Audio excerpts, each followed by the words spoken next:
8h, le journal présenté par Victor Pourchet. Bonjour Victor. Bonjour Lionel et bonjour à tous. Lisieux attend ce matin des réponses. Celles sur les circonstances de la mort de Stéphane Vittel. Ce proviseur de collège apprécié de tous est retrouvé mort dans son établissement vendredi. Lui qui avait pris sur ses vacances pour venir vérifier une alarme. Bonjour Antoine Bienvaux.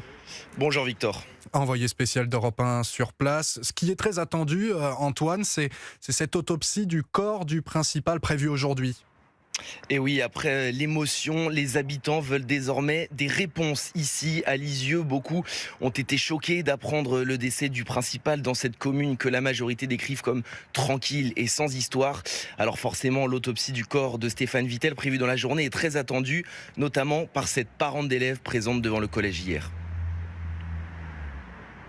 C'était un proviseur qui était très apprécié, donc c'est ce qui fait d'autant plus mal tout simplement. Et après, on est comme vous, on s'interroge sur les causes et on se demande que l'autopsie soit faite pour que nous en sachions un peu plus et que nous soyons un peu éclairés sur la situation.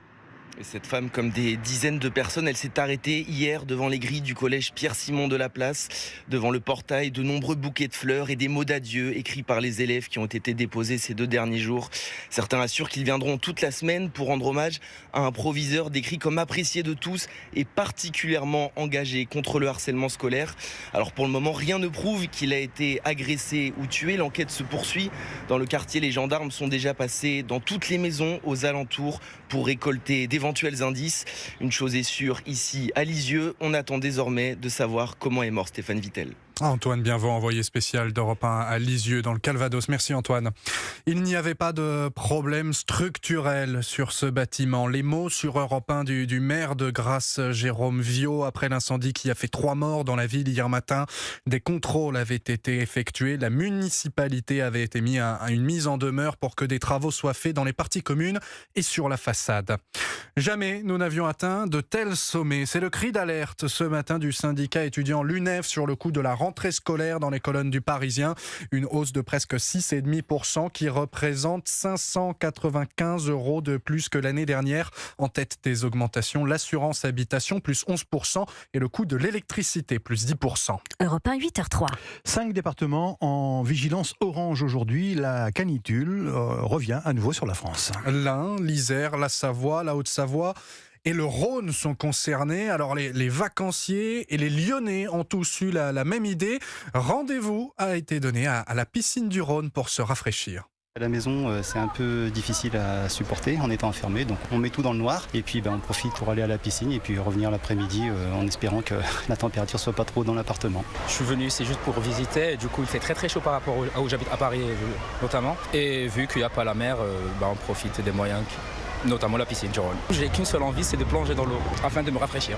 Ça fait trop de bien. Moi, je viens de Bretagne, donc je suis pas trop habituée à cette chaleur-là. Ça rafraîchit, j'avais tellement hâte. Chaque jour, j'ai trop hâte d'aller à la piscine. On a 2 enfants en bas âge. Il fait chaud dans notre appartement aussi, donc on trouve tous les moyens possibles pour se rafraîchir comme on peut. Et la piscine est une bonne alternative. Notre plus grande, qui n'a que 3 ans, nous a montré comment elle savait bien nager avec ses brassards dans la piscine. Son papa l'a découverte, il n'avait pas eu l'occasion encore cet été de la voir se baigner. Et moi, je suis fier. Les propos recueillis par Noémie Loisel, la correspondante d'Europe 1. À l'étranger et au Niger, les putschistes vont poursuivre le président renversé Mohamed Bazoum pour haute trahison et atteinte à la sécurité, à la sûreté du pays.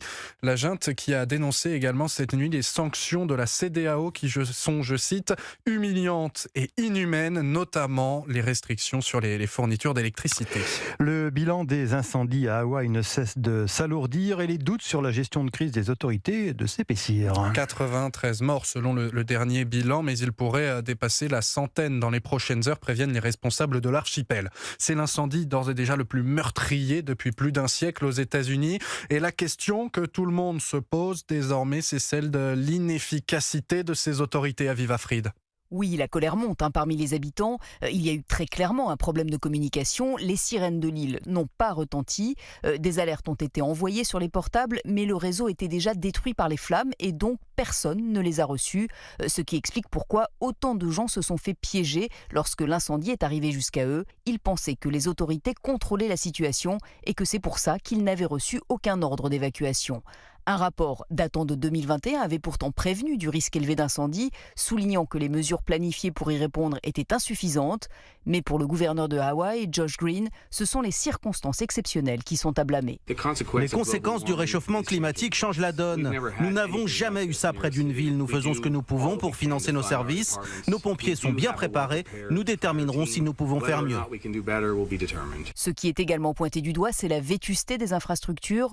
Au moment du drame, alors que les pompiers faisaient leur possible pour éteindre les flammes, le système de distribution de l'eau aurait cessé de fonctionner. Il n'y avait plus suffisamment de pression pour alimenter les lances à incendie. Et si le feu a fini par être maîtrisé, c'est surtout parce qu'il n'y avait plus rien à brûler. La correspondante d'Europe 1 aux États-Unis, Aviva Fried.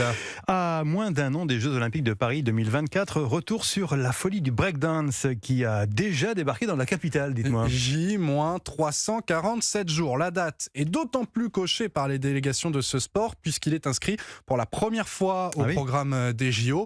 Le Japon y fait figure de favori et sa sélection est déjà à Paris, ou plutôt en résidence d'entraînement dans le Val-de-Marne où elle fait connaissance avec le public. Delphine Schiltz. Jeux de jambes, figures aériennes, les breakdancers japonais déroulent avant-goût des JO 2024. Dans les gradins, une centaine de spectateurs, dont Ivan, 7 ans à peine et déjà 2 ans de pratique de ce sport, hyper préparé pour l'événement. J'ai appris konnichiwa pour dire bonjour.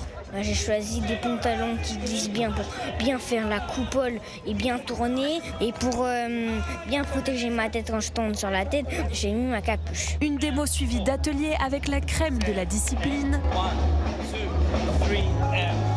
Le Japon, c'est 3 médailles, dont une en or aux derniers mondiaux. Lisa en a profité. Je les vois tout le temps sur les réseaux, mais jamais en vrai. Et du coup, là, c'était vraiment incroyable de les voir ici, avoir un workshop avec eux, même si ça n'a pas duré longtemps. C'était un vrai moment de partage. Pour les danseurs, c'est l'occasion de prendre le pouls au plus près du public. Shiggy Kicks, vice-champion du monde de breakdance. On est à 1 an des JO de Paris.